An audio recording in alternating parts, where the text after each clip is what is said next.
First of all, good morning to all of you. In the last video of class 12th accountancy, we discussed a new topic, accounting for revaluation of assets and liability when there is a change in profit and loss. You know very well, if there is any change in profit and loss, there are various adjustments are to be made in the books of account.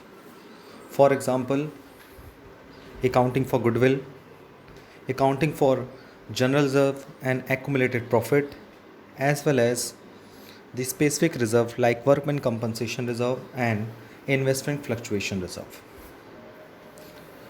Today we will discuss the new topic which are related to the accounting for revaluation of assets and liability. As well as there are two situations related to the revaluation of assets and liability.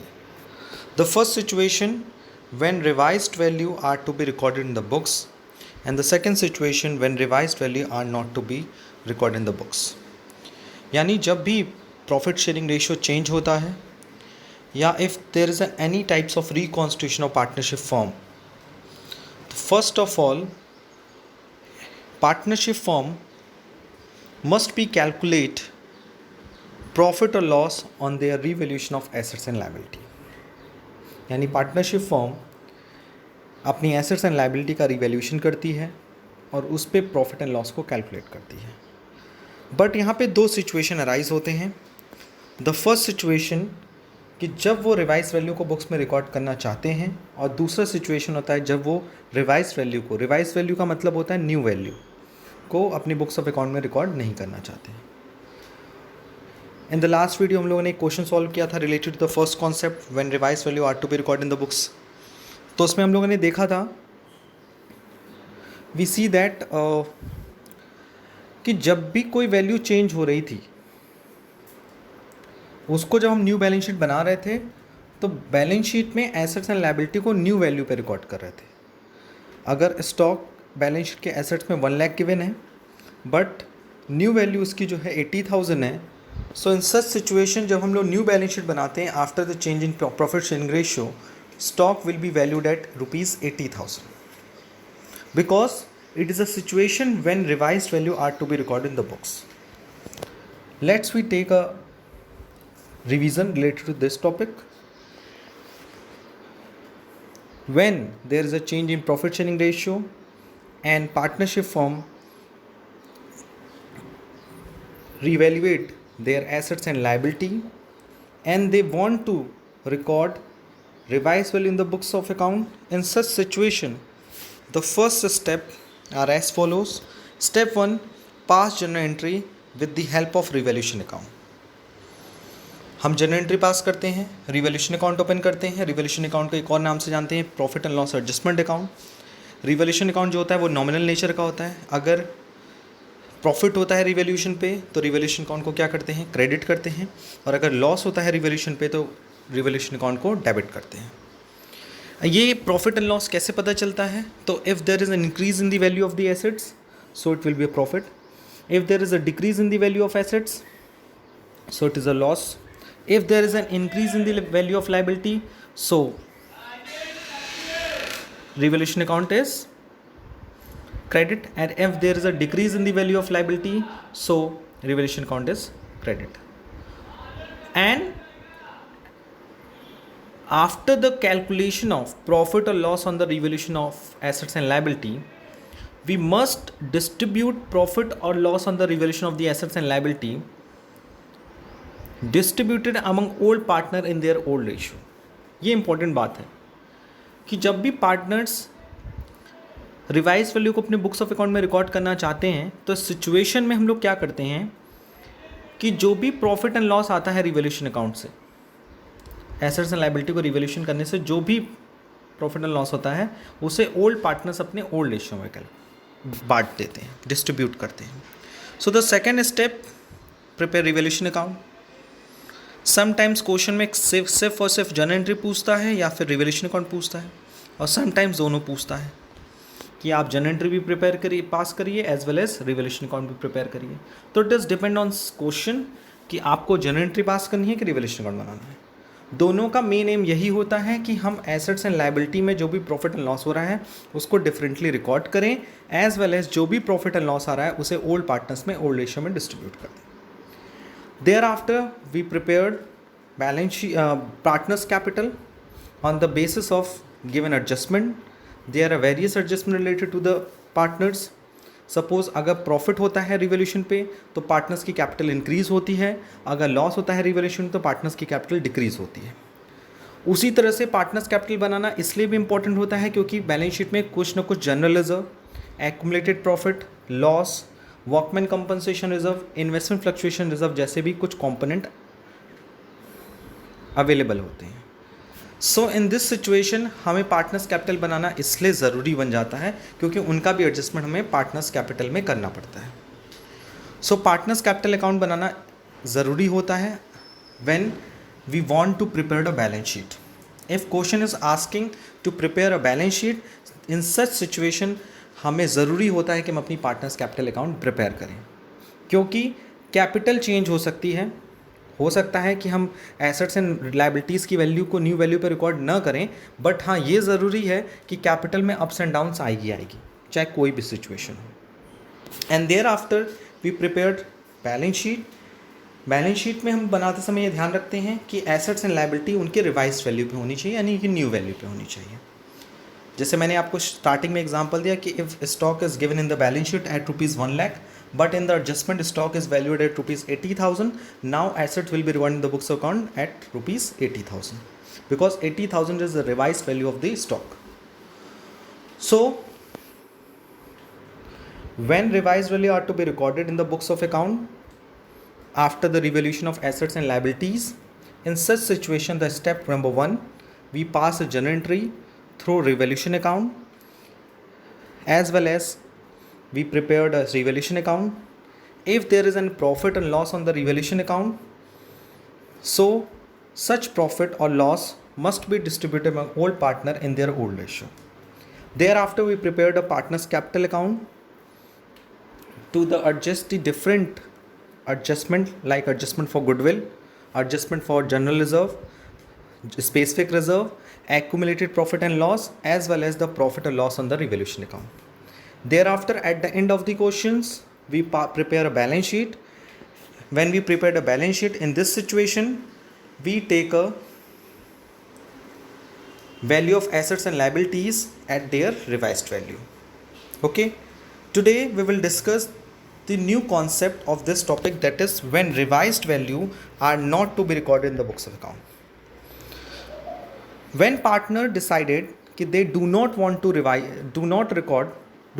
record the revised value in the books of account, in such situation all these steps similar to the adjustment for goodwill, जैसे हम लोग goodwill में करते आए हैं, reserve के case में करते आए हैं, एक्यूमुलेटेड प्रॉफिट एंड लॉस के केस में करते हैं, वैसे ही करते आना है हमको। यानी जब पार्टनर्स डिसाइड ये करते हैं कि उन्हें प्रॉफिट शेयरिंग उन्हें रिवाइज वैल्यू को रिकॉर्ड नहीं करना है, तो एकदम आपको कसम खा लेनी है कि हमें उसी तरह ट्रीटमेंट करना है जैसे गुडविल में करते हैं, उसी तरह ट्रीटमेंट करना है जैसे general reserve and profit and loss के सिचुएशन में करते हैं, क्योंकि उसमें भी हम लोगों ने रिजर्व एंड एक्यूमुलेटेड प्रॉफिट में भी सिचुएशन पढ़ा है कि when they want to distribute the reserve and they do not want to distribute the reserve. तो in case of general reserve अगर आप याद करिए तो आपको याद आएगा कि in case of general reserve if partner do not want to distribute the general reserve, in such case general reserve and accumulated profit will be adjusted through their gaining and sacrificing ratio. उसी तरह से when there is a change in profit sharing ratio among old partner, among existing partner, and partners reevaluate their assets and liability, as well as partner do not want to record the revised value in the books of account, in such situation we follow the following steps. The step number 1, first of all we calculate the gaining and sacrificing ratio with the help of sacrificing ratio, formula of sacrificing ratio, that is old ratio minus new ratio. After calculating the gaining and sacrificing ratio, step number 2, we prepared the statement of profit or loss on revaluation of assets and liability. In this situation, revaluation account is not open. There is no need to open revaluation account. revaluation account आपको open ही नहीं करना है, but as a statement आपको profit and loss निकालना पड़ेगा revaluation पे कि assets and liability के रिवैल्यूएशन करने पे आपको प्रॉफिट कितना है और लॉस कितना आ रहा है. स्टेटमेंट और अकाउंट में डिफरेंस ये होता है कि जब हम किसी चीज़ को अकाउंट ओपन करके एडजस्ट करते हैं तो उसका इफेक्ट हमारे बुक्स ऑफ अकाउंट में इफेक्ट पड़ता है, उसका इफेक्ट पड़ता है. बट लेकिन अगर हम अकाउंट ओपन नहीं कर रहे हैं तो रफली हमें कैलकुलेट करना पड़ेगा कि हमें रिवैल्यूएशन पे प्रॉफिट हो रहा है कि लॉस हो रहा है. सिंपल सी बात, आपको ये समझने वाली बात है कि जब पार्टनर अपनी रिवाइज वैल्यू को बुक्स में रिकॉर्ड नहीं करना चाहते हैं तो सिचुएशन में गेनिंग सेक्रीफाइसिंग कैलकुलेट करने के बाद, gaining and sacrificing ratio calculate करने के बाद पार्टनर्स अपने रिवैल्यूएशन पे, एसेट्स लायबिलिटी के रिवैल्यूएशन पे जो भी प्रॉफिट एंड लॉस हो रहा है उसको रफली कैलकुलेट करेंगे इन द स्टेटमेंट फॉर्म. अगर प्रॉफिट आ रहा है तो वैल्यू को ऐड करेंगे, लॉस आ रहा है तो माइनस करेंगे. नेट में निकालेंगे कि बिजनेस को रिवैल्यूएशन पे प्रॉफिट हुआ है कि लॉस हुआ है. और कोई भी रिवैल्यूएशन अकाउंट ओपन नहीं होगा, यानी कोई भी जर्नल एंट्री पास नहीं होगी, ना तो रिवैल्यूएशन अकाउंट प्रिपेयर होगा, बल्कि एक रफली फॉर्म में we must calculate the profit और loss on the revaluation of assets and liability. Thereafter we pass a journal entry just like a goodwill. In case of goodwill, in case of general reserve,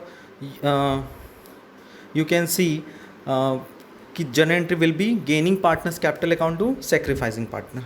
यही entry आती है, ये वही entry यहाँ पे भी होगी कि जो भी प्रॉफिट एंड लॉस रिवैल्यूएशन पे आया होगा उस बेसिस पे हम लोग एंट्री पास करेंगे gaining partners capital account debit to sacrificing partners capital account. Okay, किस बेसिस पे डिस्ट्रीब्यूट होगा? On the basis of their gaining and sacrificing ratio के बेसिस पे होगा. ओल्ड रेशियो पे डिस्ट्राइड नहीं होगा. जो गेन करेगा उसको डेबिट करेंगे, जो सेक्रीफाइस करेगा उनको क्रेडिट करेंगे. जितना उनका गेन आएगा गेन का पार्ट से उन अमाउंट को मल्टीप्लाई करेंगे. अमाउंट क्या होगी? प्रॉफिट और loss on revaluation. Thereafter we prepared a balance sheet because ये जो एंट्री होगी उसका इफेक्ट हमारी कैपिटल पे पड़ेगा, क्योंकि कुछ पार्टनर्स की कैपिटल डेबिट होगी और कुछ पार्टनर्स की कैपिटल क्रेडिट होगी. तो जिस पार्टनर्स की कैपिटल क्रेडिट होगी उनकी कैपिटल इंक्रीज होगी, वेयर एज जिन पार्टनर्स की कैपिटल डेबिट होगी उनकी कैपिटल डिक्रीज होगी. सो इस एडजस्टमेंट को रिकॉर्ड करने के लिए we prepared a partners capital account. So I hope आपको समझ में आ रहा होगा कि when partner do not want to record the revised value in the books of account, in such situation first of all we calculate the gaining and sacrificing ratio. Thereafter we calculate the profit or loss on the revaluation of the assets and liability in a statement form. We do not prepare any kind of revaluation account and we do not pass any kind of journal entry related to the revaluation account. After calculating the profit or loss on the revaluation of assets and liability, we distribute the profit or loss on the revaluation in their gaining and sacrificing ratio by passing the following entry, that is a gaining partners capital account to sacrificing partners capital account. And thereafter we prepare the partners capital account to adjust this entry, because some partners are gained, so its capital, their capital will be decreased, and when partner would be sacrificed then its his capital will be increased. So capital adjustment need to be required. And at the end of the question we prepared a balance sheet. When we prepared a balance sheet, the most important things is that we take a value of the assets and liability in the new balance sheet at their book value, not a revised value. यानी जब हम balance sheet prepare करेंगे तो assets and liability की पुरानी ही value लेंगे, old value लेंगे, that is a book value ही लेंगे, न्यू वैल्यू को कंसिडर नहीं करेंगे. ओके, अगर बुक वैल्यू में स्टॉक की वैल्यू 1 लाख दी है, एडजस्टमेंट में 80,000 दी है, तो हम 80,000 को रिकॉर्ड नहीं करेंगे बल्कि 1 लाख को न्यू बैलेंस शीट में कंसिडर करेंगे. सो आई होप कि ये सिचुएशन आपको थ्योरेटिकली समझ में आई होगी. Let's we move to the practical problem related to the this topic.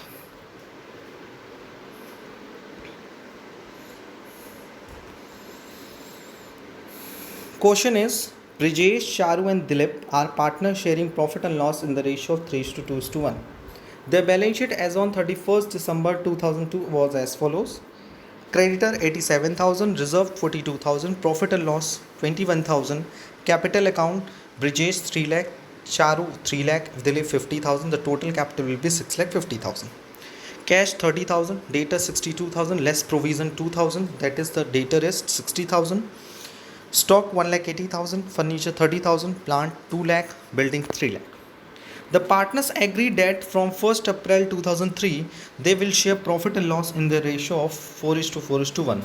So the old ratio will be 3:2:1 and the new ratio will be 4:4:1.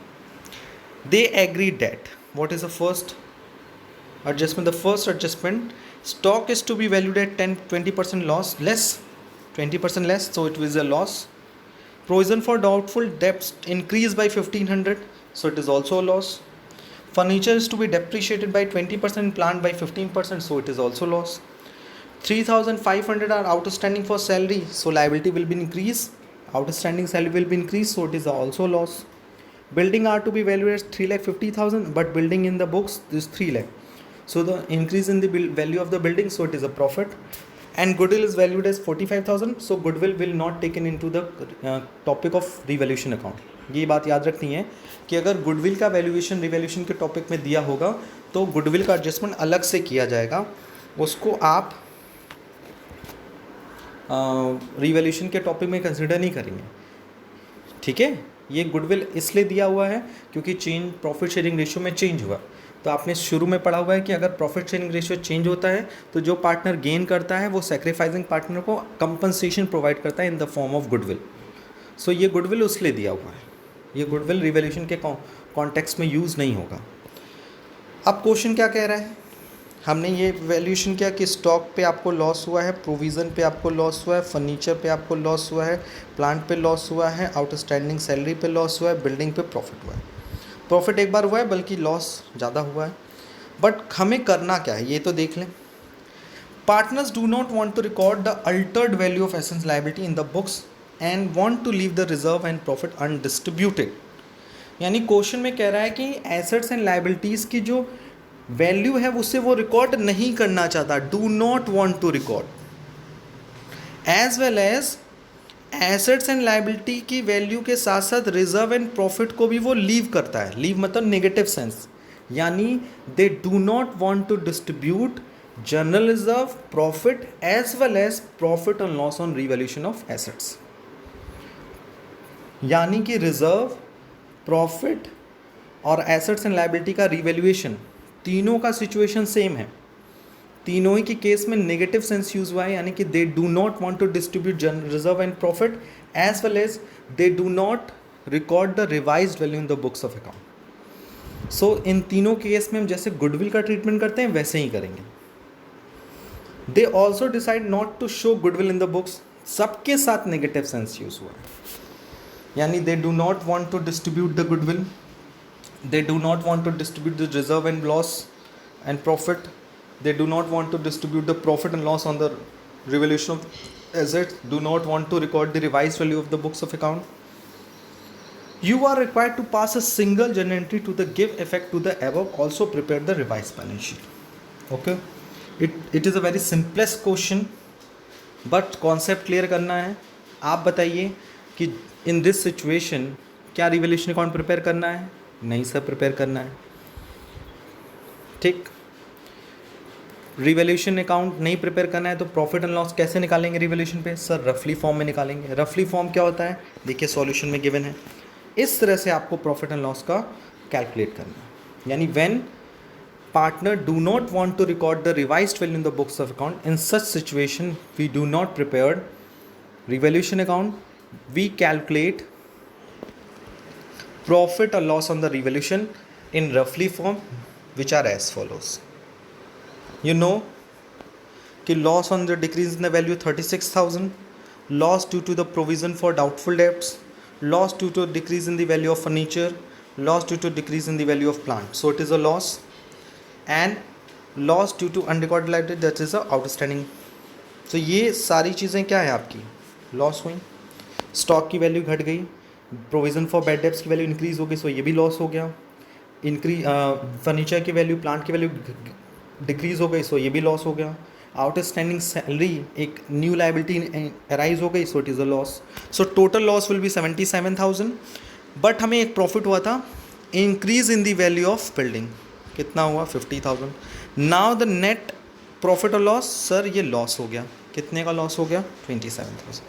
आप जब क्वेश्चन के को क्लिक करके जब इस सॉल्यूशन के साथ मैच कराएंगे तो you can easily understand the concept. पहले मैंने क्या किया, रफली फॉर्म में हम लोगों ने प्रॉफिट एंड लॉस रिवैल्यूएशन को कैलकुलेट कर लिया। अब इस क्वेश्चन में ये बात ध्यान देने वाली बात है कि गुडविल हो, जनरल रिजर्व हो, चाहे वो प्रॉफिट हो, ये तीनों चीज़ों को हमें सैक्रिफाइसिंग एंड गेनिंग रेशियो में ही बांटना है, जस्ट लाइक अ रिवैल्यूएशन।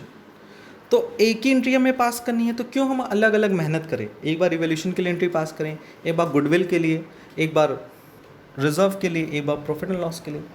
तो क्यों ना सबकी एंट्री एक साथ पास कर दें, क्योंकि सबका नेचर सेम है। अगर अलग अलग होता तो हम अलग अलग ट्रीटमेंट करते, but in this question nature of the revaluation account, nature of the goodwill, nature of the reserve and profit will be same. So in this situation we pass a single entry. So question will be asked to pass a single journal entry. और मैं इसको और easy way में आपको समझाने की कोशिश करता हूँ कि इस क्वेश्चन में क्लियरली बोल दिया है कि उसे ना तो रिवाइज वैल्यू रिकॉर्ड करना है, ना गुडविल अकाउंट ओपन करना है, ना तो reserve and profit and loss को डिस्ट्रीब्यूट करना है।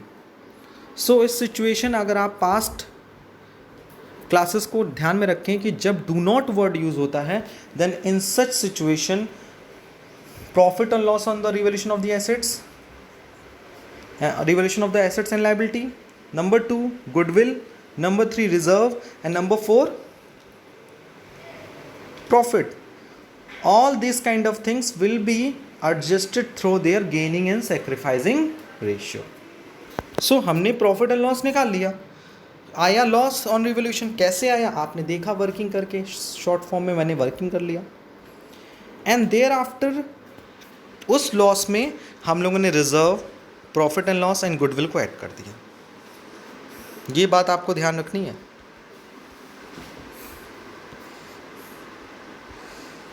इसी लॉस में क्योंकि सबका नेचर सेम था, 42,000 रिजर्व का था, profit and loss and goodwill तीनों ऐड कर दिया। अब ये कहोगे ये वैल्यू कहाँ से आई, तो आप देख लो क्वेश्चन में ये वैल्यूज गिवन थी। गुडविल की वैल्यू थी 45,000, ओके, एंड रिजर्व की वैल्यू थी 42,000, प्रॉफिट की वैल्यू थी 21,000। सो इन सब को मैंने इसमें ऐड कर दिया। नाउ कितनी वैल्यू हमें एडजस्ट करनी है, टोटल वैल्यू विल बी 81,000। किस रेशियो में एडजस्ट करनी है, in their gaining and sacrificing ratio. तो सर क्या करें, सबसे पहले we should calculate the gaining and sacrificing ratio on the base of old ratio and new ratio. What is the formula of sacrificing ratio, old minus new. तो let's we take the old ratio 3:2:1 and new ratio 4:4:1. Now for the Brijesh 118 sacrifice, for the Charu 218 gain, and for Dilip 118 sacrifice. यानी after taking the old ratio minus new ratio, we find that Brijesh sacrificed by 118, Charu gained by 2/18 and Dilip sacrificed by 118. So total value कितनी थी 81,000, उनको उनके gaining and sacrificing ratio में हमने बांट दिया। सो ब्रिजेश क्या करें सेक्रीफाइस, तो उनकी कैपिटल क्या होगी, क्रेडिट होगी। चारू गेन करें तो उनकी कैपिटल क्या होगी, डेबिट होगी, और दिलीप क्रेडिट होगी।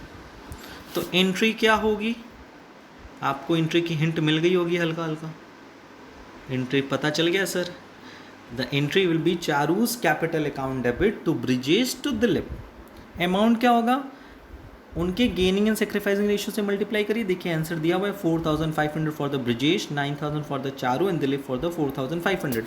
सो the entry will be Charu's capital account to Brijesh capital to Dilip's capital 9,000, 4,500, 4,500. Now we will prepare the balance sheet. यहाँ तक तो क्लियर हो गया, बट बैलेंस शीट प्रिपेयर करने से पहले ये बात आपको याद रखनी है कि इनका एडजस्टमेंट हमें कैपिटल अकाउंट में करना होता है।